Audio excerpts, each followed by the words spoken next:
প্রকৃতির মাঝে হারিয়ে যাওয়ার এক অনন্য অনুভূতি, নির্জনতার মাঝে লুকিয়ে থাকা শান্তির ছোঁয়া, সবুজের বিশাল সমারোহে ভরা এক স্বপ্নময় জায়গা। এটাই সুনামগঞ্জের শিমুল বাগান। একসময় লাল শিমুল ফুলে রাঙানো ছিল এই বাগান, আর এখন সেই লালের জায়গায় নিয়েছে গভীর সবুজের ছায়া। গাছের পাতায় পাতায় জীবনের স্পর্শ, নরম বাতাসে দুলছে প্রতিটি ডালপালা, যেন প্রকৃতি নিজেই এক সুরে গান গাইছে। দূর থেকে দেখলে মনে হয় সবুজের এক সমুদ্র ছড়িয়ে আছে চোখের সামনে, যেখানে আকাশ আর গাছ একসাথে মিশে গেছে দিগন্তে। পাখিদের মিষ্টি ডাক, শীতল বাতাসের পরত আর চারপাশের নিস্তব্ধতা সব মিলিয়ে এখানে সময় যেন একটু ধীরে চলে।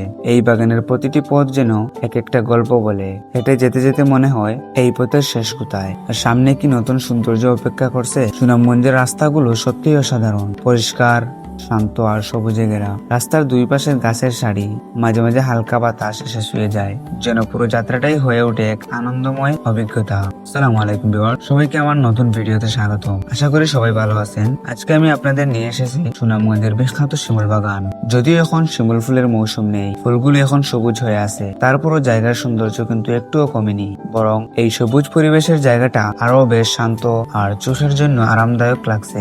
আমরা এখন বাগানের ভিতরে আছি, চারপাশে শুধু গাছ আর গাছ, যেদিকেই তাকাই শুধু সবুজ আর সবুজ। এই শিমুল বাগানের সবচেয়ে সুন্দর দিক হলো এর পাশেই রয়েছে ভারতের পাহাড়। দূরে দেখা যায় সেই পাহাড়ের নীলচে রেখা, যা পুরো দৃশ্যটাকে করে তুলে আরো বেশি মনোমুগ্ধকর। সবুজ গাছের মাঝে দাঁড়িয়ে দূরের পাহাড়ের দিকে তাকালে মনে হয় যেন প্রকৃতি তার সব সৌন্দর্য এক জায়গাতেই জমা করে রাখছে। এখানে এসে সত্যিই মনটা অনেক ফ্রেশ হয়ে যায়। শহরের কোলাহল, ব্যস্ততা সবকিছু ভুলে গিয়ে একটা অন্যরকম শান্তি অনুভব করা যায়। প্রকৃতির এত কাছাকাছি এসে মনে হয় জীবনটা আসলেই কতটা সুন্দর। এখানে প্রতিটি মুহূর্ত উপভোগ করার মতো, প্রতিটি দৃশ্যই ক্যামেরা বন্দি করার মতো। তো ভিউয়ার্স, এই ছিল আজকের সুনামগঞ্জের শিমুল বাগানের ভ্রমণ। আশা করি ভিডিওটি আপনাদের ভালো লেগেছে। ভালো লাগলে অবশ্যই লাইক, কমেন্ট আর শেয়ার করবেন। আর এমন সুন্দর জায়গার ভিডিও পেতে আমার আইডিটাকে ফলো করতে ভুলবেন না। সবাই ভালো থাকবেন, সুস্থ থাকবেন। আল্লাহ হাফিজ।